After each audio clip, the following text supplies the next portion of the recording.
తాకట్లో ఉన్న మీ బంగారాన్ని విడిపించి ఆ రోజు ఆన్లైన్ రేటుకి కొంటాం. Sharma gold company.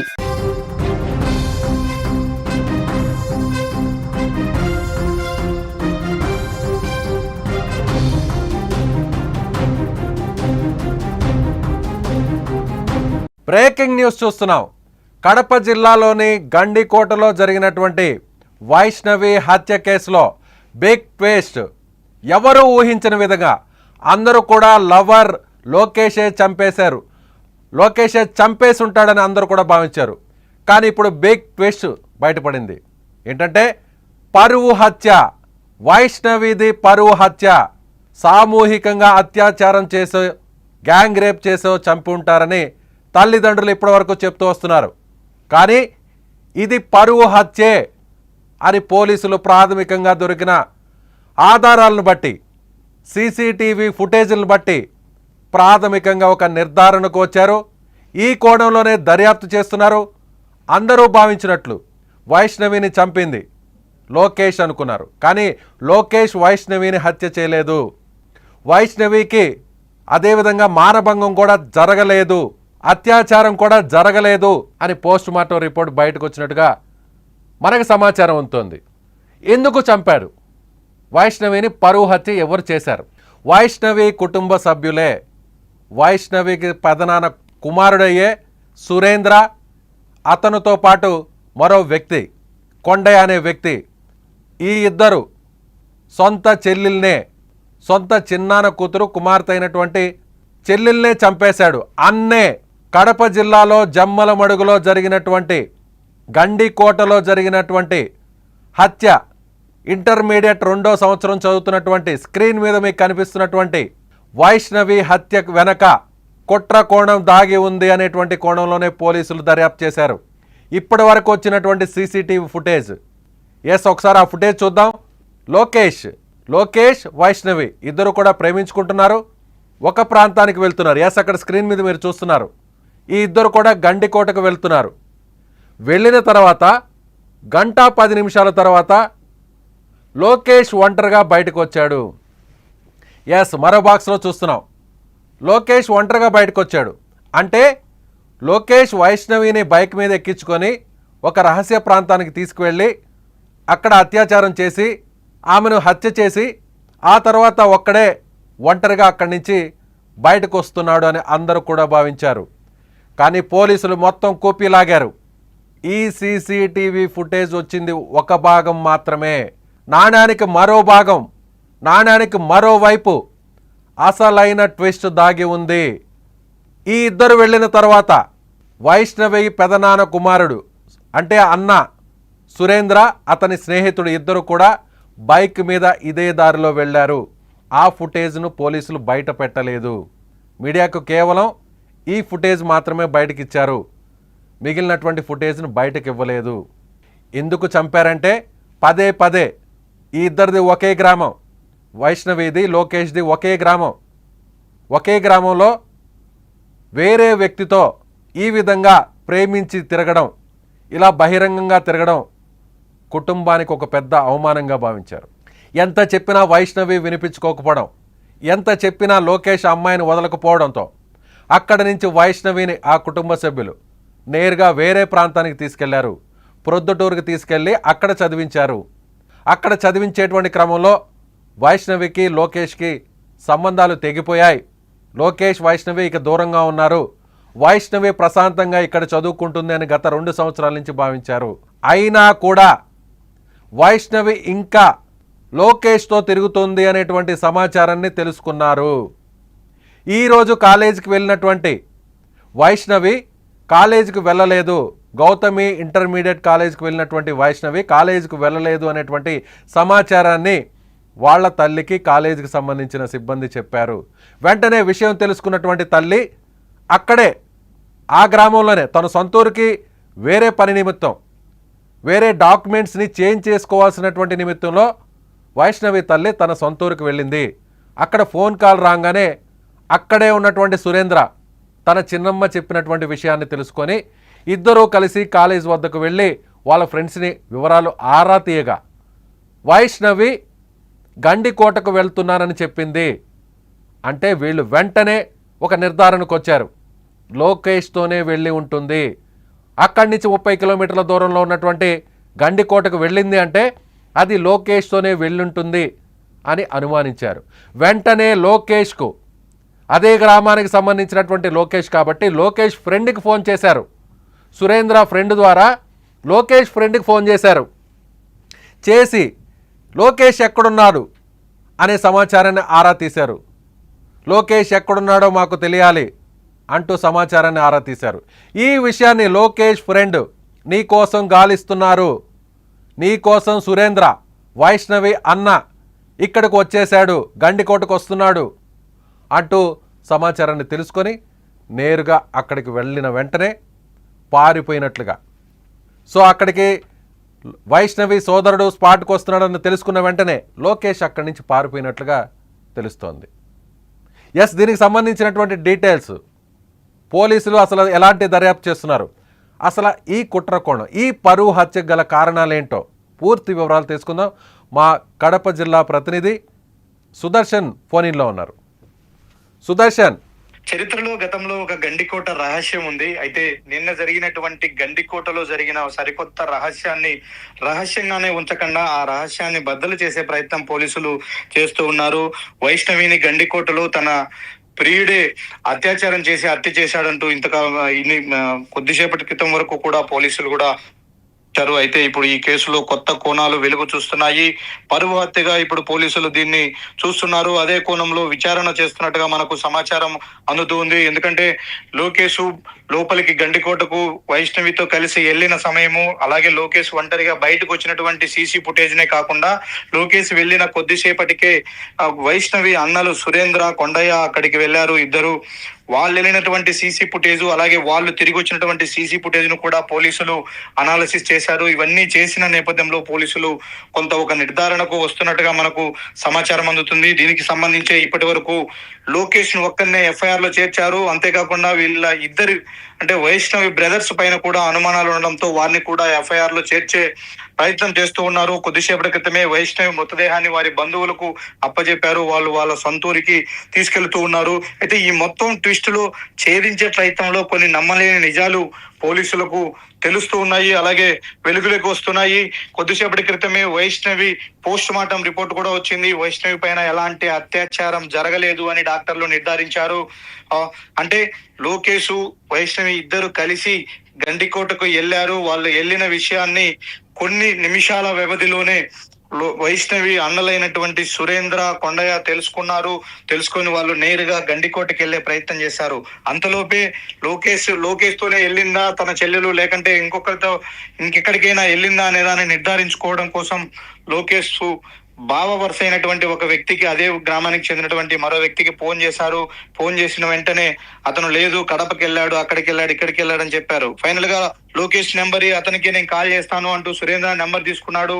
ఆ నెంబరు తిరిగి లోకేష్ కు డైల్ చేసే ప్రయత్నంలో బిజీ అని వచ్చింది. అంటే అప్పటికే లోకేష్ బావ అతనికి సమాచారం ఇచ్చాడు, సురేంద్ర నీ గురించి ఆరా తీస్తూ ఉన్నాడు, నువ్వు గండికోటకి వెళ్ళావన్న విషయాన్ని కూడా సురేంద్రకు సమాచారం వెళ్ళింది. కాబట్టి వాళ్ళు అక్కడికి వచ్చే ప్రమాదం ఉందని చెప్పడంతో ఈ సమాచారం అందుకున్నటువంటి లోకేష్ అక్కడి నుంచి ఇద్దరు మీ అన్నలు వస్తున్నారు ఇక్కడికి, మన ఇద్దరం వెళ్ళిపోదాము అంటూ వైష్ణవికి చెప్పాడు. అయితే వైష్ణవి మన ఇద్దరము ఎదురు పడితే వాళ్ళకు మరింత కోపం వస్తుంది ఇద్దరి పైన, వాళ్ళు ఇద్దరిని ఏమైనా చేసే అవకాశం ఉంటుంది, కాబట్టి నువ్వు ఇక్కడి నుంచి వెళ్ళిపో, నేను ఏదో ఒక విధంగా ఇక్కడి నుంచి తప్పించుకొని వెళ్ళిపోతానంటూ లోకేష్ కు చెప్పినట్టుగా మనకు సమాచారం అందుతుంది. అందులో భాగంగానే తిరిగి రిటర్న్ వచ్చే ప్రయత్నంలో లోకేష్ ఒక్కడే వచ్చాడు. అప్పటికి అంటే 10:45 కు లోకేష్ అక్కడి నుంచి బయటికి వచ్చేసాడు గండికోట నుంచి. అప్పటికి వైష్ణవి అక్కడే ఉంది, గండికోటలోనే ఉంది, ప్రాణాలతోనే ఉంది. అయితే తర్వాత లోపలికి ఈ అన్నలిద్దరు కూడా ఎంటర్ అయ్యారు. ఎక్కడికి వెళ్ళింది తమ చెల్లెలు, లోకేష్, వైష్ణవి ఎక్కడున్నారని గండికోట మొత్తం కూడా జల్లెడబట్టారు, వెతికే ప్రయత్నం చేశారు. ఆ ప్రయత్నంలోనే వీళ్ళిద్దరూ కూడా వైష్ణవి ఒక చోట ఉన్నట్టుగా గుర్తించినట్టుగా కూడా పోలీసులు అనుమానిస్తూ ఉన్నారు.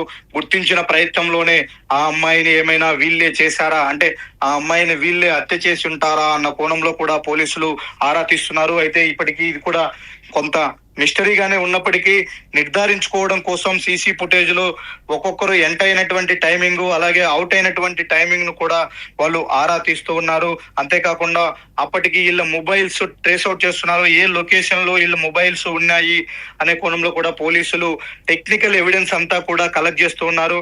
ఇవన్నీ నిర్ధారించుకున్న తర్వాత ఖచ్చితంగా వీళ్ళ ముగ్గురి పైన అన్ని కోణాల్లో విచారణ చేసిన తర్వాత వైష్ణవి మరణానికి కారణం ఎవరు అనే నిర్ధారణకైతే పోలీసులు వచ్చే అవకాశాలు కనిపిస్తూ ఉన్నాయి. రాను రాను వైష్ణవిది హత్య చేసి అత్యాచారం చేశారు అన్నది కాకుండా పరువు హత్యగా పోలీసులు అయితే అనుమానిస్తూ ఉన్నారు. మధ్యాహ్నం నుంచి కూడా ఆ సమాచారం కొంత వస్తూ ఉంది. లోకేష్ సైడ్ నుంచి ఫ్రెండ్స్ కూడా చెప్తూ వచ్చారు, ఇది ఇలా జరగలేదు, లోకేష్ ఆ అమ్మాయిని చంపేంత ధైర్యం చెయ్యడు, ఆ అమ్మాయి ఇతను ఇద్దరు కూడా ప్రేమించుకుంటూ ఉన్నారు, అందులో భాగంగానే ఇద్దరు ఇష్టపడే అక్కడికి వెళ్ళారు కాబట్టి ఎట్టి పరిస్థితుల్లో ఒకరిని ఒకరు అక్కడ చంపాల్సినటువంటి సిచ్యుయేషన్ రానే రాదు అంటూ కూడా లోకేష్ ఫ్రెండ్స్ మధ్యాహ్నం నుంచి కూడా వాళ్ళ సర్కిల్లో వాదించుకుంటూ ఉన్నారు. అయితే మరి ఇంతకాలం అన్ని వేళ్ళు లోకేష్ వైపే చూపించాయి. ఇప్పుడు లోకేష్ అంత సీన్ లేదు, అలాంటి దారుణానికి వాడు పాల్పడ్డు, వాళ్ళిద్దరు ప్రేమించుకున్నారు అని చెప్తున్న నేపథ్యంలో వైష్ణవిని చంపింది ఎవరు? లోకేష్ 10:45 కు గండికోట నుంచి బయటకు వచ్చేసాడు. సీసీ ఫుటేజ్ లో ఆ టైమింగ్ క్లియర్ గా చూపిస్తుంది, ఒక్కడే వచ్చాడు. అప్పటికి వైష్ణవి ప్రాణాలతోనే గండికోటలో ఉంది. అంటే వైష్ణవి చావుకు లోకేష్ కారణం కాదు అని ఒక ప్రాథమిక నిర్ధారణకు పోలీసులు వచ్చారు. వైష్ణవి పోస్ట్ మార్టం రిపోర్ట్ లో మరికొంత సమాచారం, అమ్మాయి పైన ఎలాంటి అత్యాచారం జరగలేదు, అలాగే 12-1 గంట మధ్యలో ఆ అమ్మాయి ప్రాణం విడిచింది. వైష్ణవి పోస్ట్ మార్టం రిపోర్ట్ లో ఏ సమయంలో చనిపోయి ఉంటుంది అనే దాన్ని కూడా డాక్టర్లు నిర్ధారించుకున్నారు. అంటే 10:45కే లోకేష్ బయటకు వచ్చేస్తే 12-1 గంట మధ్యలో వైష్ణవి చనిపోతే ఎవరు చంపారు? అంటే వీళ్ళిద్దరిని పట్టుకోవడం కోసం వచ్చినటువంటి లోకేష్ బ్రదర్స్ ఇద్దరు గండికోటలో తర్వాత లోకేష్ బయటకు వచ్చిన తర్వాత ఎంటర్ అయ్యారు. వాళ్ళిద్దరిని వెతికే ప్రయత్నం చేశారు. ఆ ప్రయత్నంలో వైష్ణవి ఒక్కటే వాళ్ళ కంటబడిందా? అప్పుడు ఆ అమ్మాయి ఏ పరిస్థితుల్లో ఉంది? అయితే ఆ పరిస్థితులను చూసి వీళ్ళు ఏ విధంగా రియాక్ట్ అయ్యారు, ఆ అమ్మాయిని ఏ విధంగా ఇబ్బంది పెట్టే ప్రయత్నం చేశారు అనేది ఇప్పుడు పోలీసులు విచారణ చేస్తూ ఉన్నారు. రేపటికి పూర్తి స్థాయిలో క్లారిటీ వచ్చే అవకాశాలు అయితే కనిపిస్తూ ఉన్నాయి. ఎస్, అంటే వాళ్ళ తల్లిదండ్రులకి సమాచారం తెలిసి ఉంటుందా సుదర్శన్? తల్లిదండ్రులేమో గ్యాంగ్ రేప్ చేసి ఉంటారు, వెనక వేరే వాళ్ళు అంటే తన సోదరులు కాకుండా వేరే వాళ్ళు కూడా వెళ్ళారు. సో వీళ్ళ ముగ్గురు కలిసి, అంటే సోదరులు కాకుండా ఎవరో బయట వ్యక్తులు కూడా లోకేష్ వైష్ణవి వెళ్ళిన తరువాత వేరే వాళ్ళు కూడా వేరే బైక్లో వెళ్ళారు. సో వీళ్ళందరూ కలిసి సామూహికంగా అత్యాచారం చేసి ఉంటారని వాళ్ళ తల్లి ఆరోపిస్తుంది.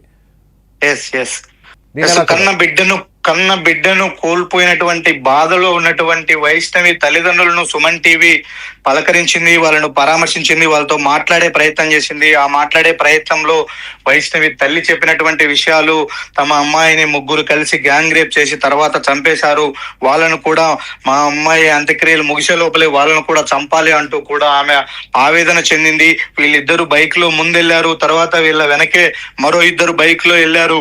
వీళ్ళు ముగ్గురు కలిసే మా అమ్మాయి పైన ఇంతటి దారుణానికి ఒడిగట్టారంటూ కూడా ఆమె ఆరోపించిన పరిస్థితి. అయితే బైక్ లో వెనుక నుంచి వెళ్ళిన వారు ఎవరు, ఏంటి, అసలు ముగ్గురు వెళ్ళారా, అమ్మాయి పైన అత్యాచారం జరిగిందా అన్న ఆ విషయాలు సుమన్ టీవీతో వైష్ణవి తల్లి మాట్లాడే సమయానికి పోలీసులకు కూడా ఎలాంటి సమాచారం లేదు. పోలీసులు కేవలం సీసీ ఫుటేజ్ లో వాళ్ళిద్దరూ కలిసి వెళ్ళడం, తర్వాత లోకేష్ ఒంటరిగా రావడాన్నే ఫస్ట్ ఎవిడెన్స్ గా భావించారు.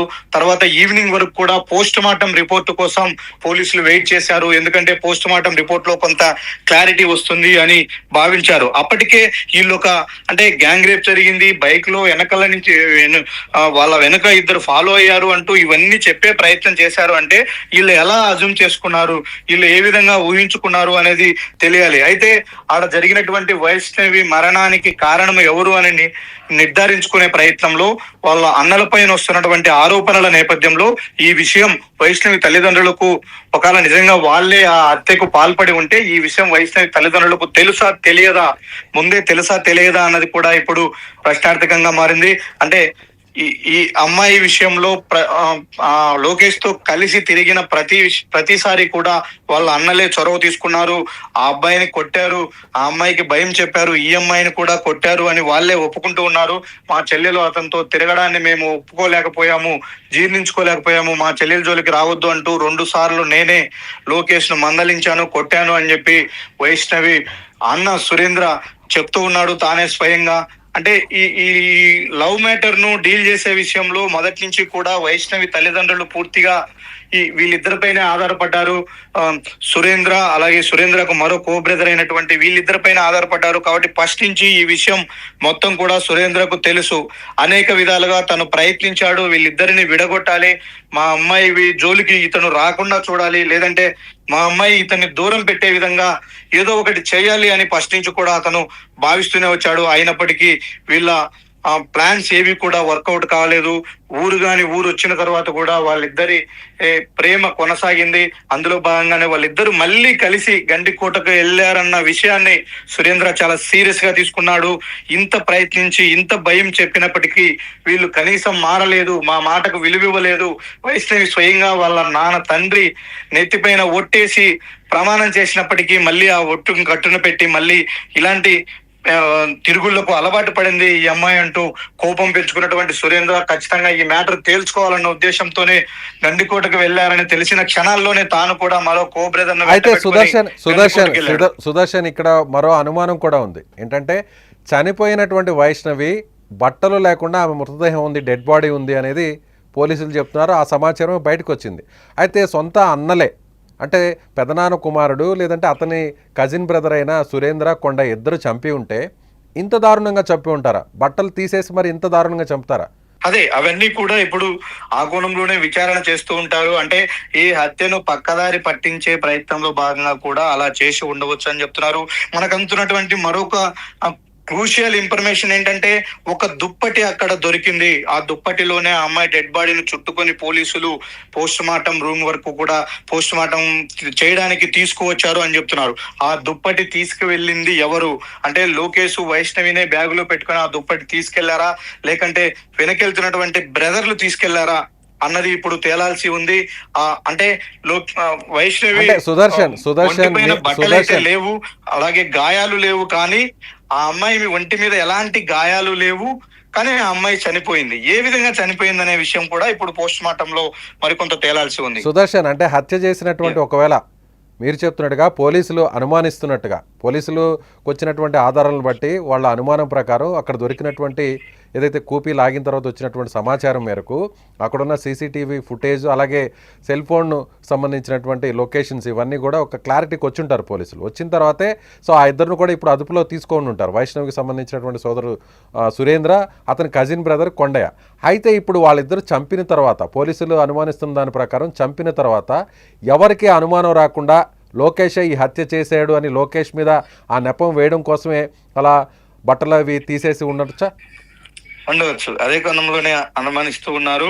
ఎందుకంటే ఆ అమ్మాయి లెగ్గిన్ అలాగే ఉంది, పైన టాప్ మాత్రమే తొలగించి ఉంది. అది కూడా బలవంతంగా తీసినట్టుగా లేదు, తొలగించినట్టుగానే ఉంది నీట్గా. అంటే చంపేసిన తర్వాత ఆ అమ్మాయి వస్త్రాలు తొలగించారు అనే విధంగా కూడా అక్కడ అర్థమవుతుంది కొంత. అంటే ఖచ్చితంగా ఇది ఏదో అత్యాచారం ప్రయత్నంలో జరిగినటువంటిది కాదు బట్టలు తీసేయడము. చనిపోయిన తర్వాత ఒక ప్లాన్ ప్రకారమే ఆ అమ్మాయిని ఆ విధంగా ఆ సీన్ క్రియేట్ చేయడంలో భాగంగానే అలా చేసి ఉండొచ్చు అన్నది కూడా అనుమానంగానే ఉంది. ఇప్పటి వరకైతే వీళ్ళిద్దరిని కూడా అనుమానిస్తున్నటువంటి పోలీసులు అదుపులోకి తీసుకోలేదు. వాళ్ళు పోలీస్ స్టేషన్ దగ్గరే ఉన్నారు. వాళ్ళు ఒక బాధితుల్లాగానే అక్కడ ఫీల్ అవుతూ ఉన్నారు. ఎందుకంటే పోలీసులు ఈరోజు ఉదయం నుంచి నిన్నటి నుంచి ఎతికే ప్రయత్నంలో ప్రతి దశలో కూడా సురేంద్రనే దగ్గరుండి పోలీసులకు సార్ అటువైపు ఎతుకుదాం, ఇటువైపు ఎతుకుదాం, ఇక్కడ ఓనీ దొరికింది, ఇక్కడ క్యారియర్ దొరికింది, మా చెల్లిది ఇక్కడ బ్యాగ్ దొరికింది అంటూ కూడా తనే కంప్లీట్ గా పోలీసులతో జర్నీ చేశాడు, పోలీసులతోనే తను ఉన్నాడు. ఫైనల్ గా అందరూ కలిసి వెతికితే దొరికినట్టుగానే మృతదేహాన్ని ఫైండ్ అవుట్ చేశారు. అంటే ఇదంతా కూడా కొంత ప్రీ ప్లాన్డ్ గానే మనం భావించాల్సి ఉంది. ఇప్పుడు అవన్నీ కూడా ఒక్కొక్కటి సైక్లింగ్ లాగా అనుమానాలను మరింత బలపరుస్తూ ఉన్నాయి వీళ్ళ వైపు. ఎందుకంటే లోకేష్ వైష్ణవి హత్య విషయంలో లోకేష్ పాత్ర లేదన్నది నిర్ధారించుకున్నారు. ఆఫ్ ది రికార్డు అది జిల్లా పోలీసులు కూడా చెప్తూ ఉన్నారు స్వయంగా. కాబట్టి ఇప్పుడు వీళ్ళిద్దరిని పూర్తి స్థాయిలో ఎంక్వైరీ చేస్తే తప్ప ఆ హత్యకు కారణాలు ఏంటో తెలియవు. ఎందుకంటే ఇటువైపు వీళ్ళు కాకుండా అటువైపు లోకేష్ కాకుండా ఆ అమ్మాయిని చంపాల్సిన అవసరం ఎవరికి ఉంటుంది? గండికోటలో అందరూ కూడా ఎక్కువగా ఫ్యామిలీలు వస్తూ ఉంటాయి, లవర్స్ వస్తూ ఉంటారు, ప్రతి ఒక్కరు కూడా జంటలు వస్తూ ఉంటారు. ఎవరైనా ఒక బ్యాచులర్స్ బ్యాచ్ వచ్చినా కూడా అలాంటి సంఘటనలు ఎప్పుడు కూడా గండికోటలో జరగలేదు. ఎవరు తన తోడు తెచ్చుకున్నటువంటి లవర్స్ జంటలో వాళ్ళు మాత్రమే కలిసి తిరుగుతూ ఉంటారు తప్ప అక్కడ ఏ అమ్మాయి ఒంటరిగా ఉన్న అమ్మాయి మీద గ్యాంగ్ రేప్ జరగడాలు కానీ, బయట వ్యక్తులు దాడి చేయడాలు కానీ, హత్యలు చేయడాలు కానీ అలాంటి సంఘటనలు ఎక్కడా లేవు. కాబట్టి బయట వ్యక్తి ఎవరో, మూడో వ్యక్తి ఎవరో వైష్ణవిని హతమార్చి ఉంటారన్నది అయితే ఖచ్చితంగా కాదు. అది జరిగి ఉండకపోవచ్చు. సుదర్శన్ ఇప్పుడు ఈ ఇద్దరు ఎవరైతే ప్రస్తుతం పోలీసులు అనుమానిస్తున్నారో వైష్ణవికి సంబంధించినటువంటి సోదరుడు సురేంద్ర, అలాగే అతని కజిన్ బ్రదర్ కొండయ్య, ఈ ఇద్దరు ప్రస్తుతం పోలీసులు అదుపులో తీసుకున్నారో ఇద్దరిని? లేదు, వాళ్ళు జమ్మలమడుగు పోలీస్ స్టేషన్ దగ్గరే ఉన్నారు. ఇప్పుడు మృతదేహాన్ని ఆసుపత్రి దగ్గర ఉన్నారు. వాళ్ళు మృతదేహాన్ని వాళ్ళ కుటుంబ సభ్యులకు అప్పజెప్పేటప్పుడు వీళ్ళే రిసీవ్ చేసుకుని అది తీసుకెళ్లే ప్రయత్నం చేస్తున్నారు. అయితే ఇంటర్నల్ గా మనకు అందుతున్నటువంటి సమాచారం ఎఫ్ఐఆర్ కట్టబోతూ ఉన్నారు. ఫస్ట్ ఆఫ్ ఆల్ వాళ్ళని ఎఫ్ఐఆర్ లో చేర్చిన తర్వాత రేపు ఆ వైష్ణవి సంబంధించినటువంటి అంత్యక్రియల కార్యక్రమం అంతా అయిపోయిన తర్వాత రెండో కోణంలో కూడా పోలీసులు విచారణ చేసే ప్రయత్నం చేస్తున్నారు. అంత కొంత సమయాన్ని తీసుకొని ఇంకా మనం చెప్పినటువంటి ఈ ఫోన్ లొకేషన్ కావచ్చు, నెట్వర్క్ లొకేషన్స్ కావచ్చు, అలాగే సీసీ ఫుటేజ్ లో రికార్డ్ అయినటువంటి టైమింగ్స్, ఇవన్నీ టెక్నికల్ ఎవిడెన్స్ అన్ని కూడా అనాలిసిస్ చేసిన తర్వాత అవన్నీ ముందు పెట్టుకొని మీరు ఈ టైంకి వెళ్ళారు, ఈ టైంకి వచ్చారు, అసలు ఎందుకు వెళ్లాల్సి వచ్చింది, మీకు ఎలా ఇన్ఫర్మేషన్ వచ్చింది, లోపల ఈ సమయంలో ఏం జరిగింది, లోకేష్ ఒకడే బయటకు వచ్చిన తర్వాత వైష్ణవి అక్కడ ఉందన్న విషయాన్ని మీరు ఎలా గుర్తించారు, ఈ క్వశ్చన్స్ అన్ని కూడా ఇప్పుడు వాళ్ళకు ఇంట్రాగేషన్ లో పోలీసులు సంధించే అవకాశం ఉంది. వాటన్నిటికీ వాళ్ళు చెప్పే సమాధానాన్ని బట్టే పోలీసులు పూర్తి స్థాయిలో ఒక నిర్ధారణకు వచ్చే అవకాశాలు కనిపిస్తున్నాయి. Right Sudarshan, thank you. So ఇది పోలీసులు అయితే ప్రస్తుతానికైతే మాత్రం అనధికారికంగా లోకేష్ మాత్రం చంపలేదు, అలాగే అందరూ భావిస్తున్నట్లుగా బట్టలు తీసేసినంత మాత్రాన ఆ అమ్మాయి మీద అఘాయిత్యం జరగలేదు, జరిగిందని అందరూ కూడా భావించారు. కానీ పోస్ట్ మార్టం రిపోర్ట్లో ఎక్కడ కూడా అత్యాచారం జరగలేదు అనేటువంటి విషయాన్ని కూడా పోలీసులు అనధికారికంగా చెప్తున్నటువంటి మాట. సో పూర్తిగా ఆధారాలన్నీ వచ్చిన తర్వాత వాళ్ళకు వచ్చినటువంటి సమాచారాన్ని అంతా కూడా క్రోడీకరించుకున్న తర్వాత ఎవరైతే నిందితులు ఉన్నారో వాళ్ళని అదుపులోకి తీసుకొని వాళ్ళని పూర్తి స్థాయిలో విచారించిన తర్వాత అప్పుడు ఈ విషయాలన్నింటినీ కూడా పోలీసులు బయటకు వెల్లడించే అవకాశం ఉంది. ప్రస్తుతానికైతే మాత్రం ఇది పరువు హత్యగానే పోలీసులు భావిస్తున్నారు. పోలీసులకు వచ్చినటువంటి ప్రాథమికంగా ఉన్నటువంటి ఆధారాలను బట్టి చూస్తే ఈ హత్యను అందరూ భావిస్తున్నట్టుగా, అందరూ అనుమానిస్తున్నట్టుగా, ఉదయం నుంచి కూడా అందరూ అనుమానించినట్టుగా లోకేష్ ఈ హత్య చేయలేదు అనేది పోలీసులు అనధికారికంగా చెప్తున్నారు. సో లోకేష్ ఫ్రెండ్స్ ఇచ్చినటువంటి సమాచారం చూస్తే కూడా లోకేష్ ప్రేమించినటువంటి అమ్మాయిని ఇంత దారుణంగా చంపాల్సినటువంటి అవసరం లేదు. వాళ్ళిద్దరూ కూడా గాఢంగా ప్రేమించుకుంటున్నారు. అయితే వాళ్ళిద్దరూ గాఢంగా ప్రేమించుకుంటున్నారు, ఊరు మారిన తర్వాత కూడా ఇంకా వాళ్ళిద్దరూ అలాగే ప్రేమించుకుంటూ బయట తిరుగుతున్నారు అనేటువంటి సమాచారం తెలుసుకున్నటువంటి కుటుంబ సభ్యులే దీన్ని, ఈ ఉదంతాన్ని, ఈ ఘటనను చాలా సీరియస్గా తీసుకొని కాలేజీ నుంచి బయటకు వెళ్ళిపోయింది అనేటువంటి సమాచారం తెలుసుకున్న వెంటనే ఎవరితో వెళ్ళింది, వేరే అబ్బాయితో వెళ్ళింది అనేటువంటి సమాచారం తెలుసుకున్న వెంటనే ఆ అబ్బాయి ఎవరు, గతంలో మా ఊర్లో తమ సొంత ఊర్లో తమ పరువు తీసినటువంటి ఏదైతే లోకేష్ ఉన్నాడో ఆ లోకేష్తోనే వెళ్ళిందా లేదా అనేటువంటి ఒక క్లారిటీని తీసుకున్నాకే, కన్ఫర్మేషన్ చేసుకున్నాకే నేరుగా వైష్ణవి పెదనాన్న కుమారుడు సురేంద్ర, అలాగే అతనికి సంబంధించినటువంటి సమీప బంధువు కజిన్ బ్రదర్ అయ్యేటువంటి కొండయ్య, వీళ్ళిద్దరూ నేరుగా అక్కడికి వెళ్ళినట్టుగా పోలీసులు గుర్తించారు. సో ఈ సమాచారం తెలుసుకున్న వెంటనే లోకేష్, వైష్ణవి సోదరులు వైష్ణవిని లోకేష్ని ఇద్దరిని కూడా వెతుక్కుంటూ పట్టుకోవాలి, రెడ్ హ్యాండెడ్గా పట్టుకొని ఇద్దరికి కూడా బుద్ధి చెప్పాలి అనేటువంటి ఆ విషయం కోసం వస్తున్నారన్న సమాచారం తెలుసుకున్న వెంటనే లోకేష్ బావ ద్వారా ఆ సమాచారం తెలుసుకున్న వెంటనే అక్కడి నుంచి ఒంటరిగా వెళ్ళిపోయాడు. సో ఇద్దరిని చూస్తే ఇద్దరిని కూడా చంపేస్తారు, ఒకవేళ నువ్వు పారిపోయేటువంటి ప్రయత్నం చేయని వైష్ణవి లోకేష్ని పంపించేసిన తర్వాత నేను ఒంటరిగా వస్తాను, వెళ్ళి ఉన్నది ఒకే మార్గం, ఒకే దారి, ఆ ముళ్ళ పొదల్లో ఉన్నటువంటి దారి ఒకటే, వెళ్ళాలన్నా ఒకటే దారి, రావాలన్నా ఒకే దారి. కాబట్టి నువ్వు ఇక్కడి నుంచి పారిపో ఒంటరిగా, నేను ఏదో ఒక విధంగా ఇక్కడి నుంచి తప్పించుకుంటానని నచ్చజెప్పి అక్కడికి లొకేషన్ ఒంటరిగా పంపించి ఉండొచ్చు అనేది పోలీసులు ఇప్పుడు భావిస్తున్నారు, అనుమానిస్తున్నారు. సో మొత్తం మీద ఇది పరువు హత్యే. సురేంద్ర అలాగే కొండయ్య, వైష్ణవి సోదరులు, ఈ ఇద్దరు చుట్టే ఇప్పుడు అనుమానాలన్నీ కూడా బలపడుతున్నాయి. ఇది ఖచ్చితంగా పరువు హత్య అయి ఉంటుందనేటువంటి కోణంలో పోలీసులు దర్యాప్తు చేస్తున్నారు. లోకేష్ అయితే ఈ హత్య చేయలేదు అనేటువంటి ఒక ప్రాథమిక నిర్ధారణకు పోలీసులు వచ్చినట్లుగా తెలుస్తుంది. అక్కడ దొరికినటువంటి ఆధారాలు, ముఖ్యంగా వైష్ణవిని అత్యాచారం చేయలేదు, మరి అలాంటప్పుడు వైష్ణవి ఒంటి మీద బట్టలు ఎందుకు లేవు అంటే, హత్య చేసినటువంటి ఎవరైతే పోలీసులు అనుమానిస్తున్నట్లుగా వాళ్ళు తమ మీదకు ఈ హత్య నేరం రాకూడదని, ఎవరికి అనుమానం రాకూడదని ఈ నెపాన్ని లోకేష్ మీదే వేసేలా. సో లోకేష్ అక్కడి నుంచి తీసుకెళ్లిన విషయం ఫ్రెండ్స్కు తెలుసు కాబట్టి, వైష్ణవి ఫ్రెండ్స్కు తెలుసు కాబట్టి, సో ఒకవేళ వైష్ణవి చంపేసి ఉంటే, వైష్ణవి హత్య చేసాం కాబట్టి, ఈ విధంగా బట్టలు విప్పేస్తే, పైన వేసుకున్నటువంటి వస్త్రాన్ని విప్పేస్తే, కింద ధరించినటువంటి వస్త్రం అలాగే ఉంది, పైన ఉన్నటువంటి టాపును మాత్రమే తీసేశారు. అంటే ఇది ఖచ్చితంగా వేరే ఎవరైనా, లోకేష్ కావచ్చు, వేరే ఇతరులు ఎవరైనా, ఖచ్చితంగా లోకేషే చేసి ఉంటారు అనేటువంటి అనుమానాలు బలపడతాయి. కాబట్టి ఈ కేసు తమకు చుట్టుకోదు, ఇది పరువు హత్యగా ఎవరు అనుమానించరు, ఇది ఖచ్చితంగా లోకేషే తీసుకెళ్ళి ప్రేమ పేరుతో తీసుకెళ్ళి అక్కడ అఘాయిత్యం చేసి చంపేశాడు అనేటువంటి ఒక భావనకి అందరూ వస్తారు. కాబట్టి సో ఈ కేసు, ఈ హత్యలో నుంచి చాలా ఈజీగా బయటపడవచ్చు అనేది వాళ్ళు భావించారు. కాబట్టి ఇంత పక్కా ప్లాన్తో ఈ పరువు హత్య చేసి ఉంటారనేది ఇప్పుడు బయటకు వస్తున్నటువంటి సమాచారం. సో రేపు పోలీసులు దీనికి సంబంధించినటువంటి పూర్తి వివరాలు వెల్లడించే అవకాశం ఉంది. పోలీసులు అనధికారికంగా ఇచ్చినటువంటి సమాచారం మేరకు మా ప్రతినిధి, కడప ప్రతినిధి విషయాలన్నీ కూడా చెప్తున్నారు. పోలీసులు కూడా అనధికారికంగా లోకేష్ హత్య చేయలేదు అనేటువంటి విషయాన్ని కూడా చెప్తున్నారు.